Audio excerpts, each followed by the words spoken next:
وعلیکم سلام ورحمت الله وبرکاته. یو ورور پوښتنه کړې ده چې د موږ وطن کې عادت داسې ده کله چې چاته الله پاک لور ورکي نو هغه باندې ډزې نه کوي، چې زوی ورکي بیا درې ډزې پې کوي. دا څرنګه ده؟ ډزې خو به یې پرېږدو محترمه. اصل مسئله داسې ده، علامه ابن القیم رحمه الله په تحفة المودود باحکام المولود کتاب کې عنوان کې خدای الباب الثانی فی کراهیت التسخط البنات. کله چې الله لور درکړه ته پې باندې غمجن سولې، دا اسلام کې ناروا ده. الله عز وجل قرآن کې وی لله ملک السماوات والارض یخلق ما یشاء یهب لمن یشاء اناثا و یهب لمن یشاء ذکورا.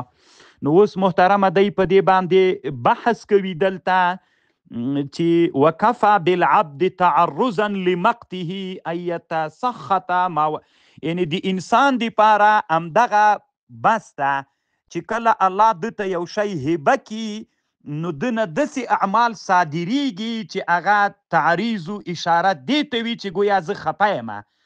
نو الله تا ته شی هم هبه کوي او ته اظهار د دې کې دا چې په لور خوشحالي نه خوشحالیږي، په زوی خوشحالیږي.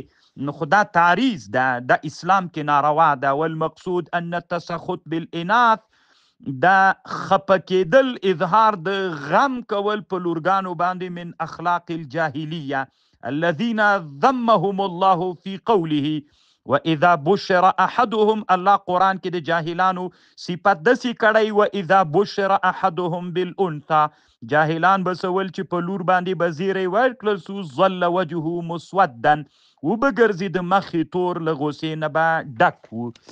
نو محترمه نور دلایل هم پکې راوړي دي. نو سړی باید دواړه د الله نعمتونه دي، په دواړو باندې باید الله عز وجل نعمت ته په دواړو باندې اظهار د خوشحالۍ باید سړی وکي. الله پاک دې روغ جوړ لره وروره، کامیاب اوسي. وعلیکم سلام. یو ورور زکی الله روحانی په نامه پوښتنه کوي چې مثلا یو څوک یتیم وي، له تا سره کور کې ګډ وي، خرچه یې ټوله ته کوي، خلک دته زکات ورکولی سي که نه خودي ورکولی سي محترمه؟ نو دی خو مالدار نه ده، نو دوی خو یتیمان دي، خصوصا چې واړه وي نو بالکل خلک زکات ته ورکولی سي وروره. الله پاک دې روغ جوړ لره.